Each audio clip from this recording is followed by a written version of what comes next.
بالنسبه للمغرب حتى ولو ان البعض يرشح للمغرب، ولكن المجموعه تاعو مجموعه ايضا هي مجموعه صحيح. يعني المهمه تكون صعبه. هو طاح في مجموعه صعبه اللي هو المغرب. صحيح. ربما المنتخب المغربي مفتاح الفوز والمباراه الاولى. انا ما دعنهم دعم الاسبان وما دعنهمش هما. انا نتمناهم ان شاء الله ما يجوزش كاع الدور الاول، ونتمنى ان شاء الله غير المشاكل داخل المنتخب المغربي. امر رايي. نعم رايي. واش نقول ان شاء الله يخرج من الدور الاول. اليوم الفريق المغربي سيكون ممثل افريقي في هذه المنافسه، ولكن كاين فرق يعني شاسع بين المنتخبين. اليوم لما تشوف الفريق الاسباني وتشوف يعني التعداد وتشوف اللاعبين، وعلى بالهم ان يعني لو تخطا راك راح تقصى. تتوقع على انه المغرب تلعب بطريقه ربما تكتل دفاعي اكثر؟ اليوم واش نتوقعوا غدوه المغرب؟ قادرين يديروا شيء؟ قادرين مفاجاه؟ بصراحه نتمنى لهم ذلك، لكن امام الاسبان ما تقوليش نتمنى. حكيم. انا ما نظنش. انا لما نشوف هذا يعني الاقوياء كل هما اللي تاهلوا. المغرب لازم يعرف يقيم يعني نفسه يعني مقارنه مع منتخب يعني اسبانيا اقوى تقنيا يعني وجماعيا من فارق المغرب. طريقه لعب المنتخب الاسباني انه تضغط على المنافس تاعو اللي تخليك انك تلعب الخلف. انا نقول باللي لو كان المنتخب المغربي يقدر يريزيستي في لي 30 مينوت امام المنتخب الاسباني نقدر، بصح لو كان يتفتح يتسجل الهدف الاول في النص الاول نقول المنتخب الاسباني حتسهل المأموريه تاعو. جايين باقيين تخربقوا وتكذبوا على عباد الله، تباكاو عليا. ها المغاربه سيادكم فين راهم يلعبوها؟ غادي يمشيو يلعبوا كاس العالم للشباب.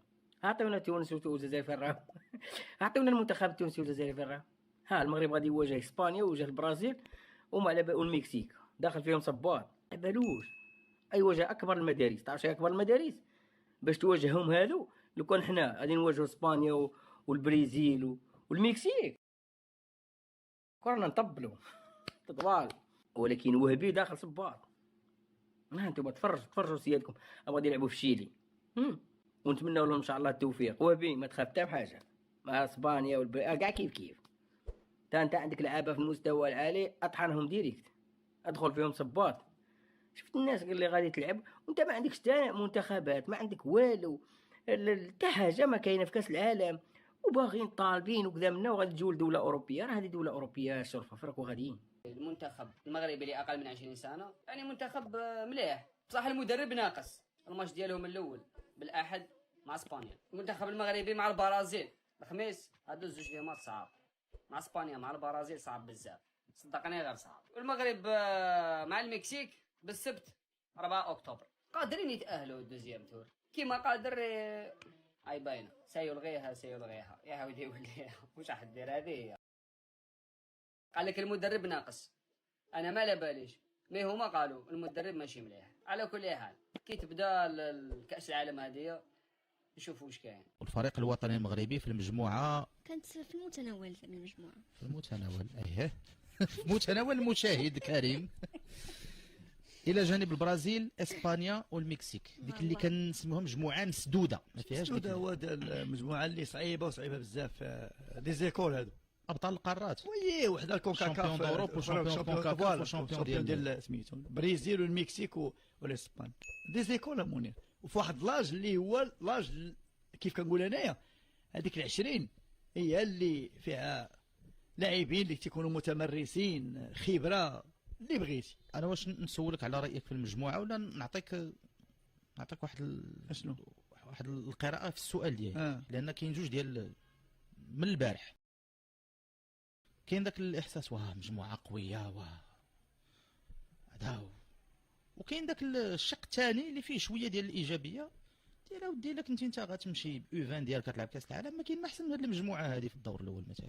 لا هو لا بلاتي باش نكونوا شويه غتمشي تلعب مع ناس ولكن نبغي يكون عندي البرازيل ولا المكسيك ولا الاسبان ولي زوتر يعني كيف كنقولوا حنا سيليكسيون يكونوا فيهم شويه ديال ماشي شويه، لان حتى واحد ما مشى تما بالعابات كاع اللي مشى راه مشى مأهل وباغي. ولكن ملي كيجيوك 3 زيكيب اللي هما دي شامبيون واللي انا كنقولها لك متمرسين ومدارس كرويه اللي هي معروفه، ماشي شي واحد اللي غادي يجي يقول لك هادو يلاه بداو اليوم ولا بداو البارح، ولا ناس متمرسين.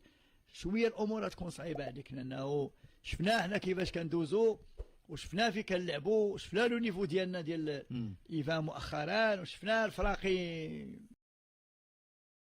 لا مقارنة، يعني لا سيراليون ولا كينيا ولا جنوب افريقيا ولا ما عمرك ما تحطم مع هذوك لي زيكول، لانه صراحة تبعناهم، تبعنا اسبانيا في لاكوب دوروب، تبعنا الاخرين في الكونكاكاف، يعني ما لي بريزيليين. انا عطيتك واحد القضية، جيتي في واحد لاج اللي هو صعيب، هو هذا لاج ديال 20، لان ملي كتلقى هادو تلقى فيهم واحد العدد كبير من اللاعبين اللي ديجا كيلعبوا ماتشات، كيطلعوا على في لي زيكيب سينيور، لي زيكيب بروميير ديالنا. هذا هو الفرق اللي غادي يكون عندك. نتمناو حنا، شوف المنتخب ديالنا ان شاء الله يوجد ويمشي ويلعب المباريات ديالو دي مومون اللي عندنا حنا لاعبين اللي هما محترفين، وهذا الله مولين نشوفوا دي بون ماتش.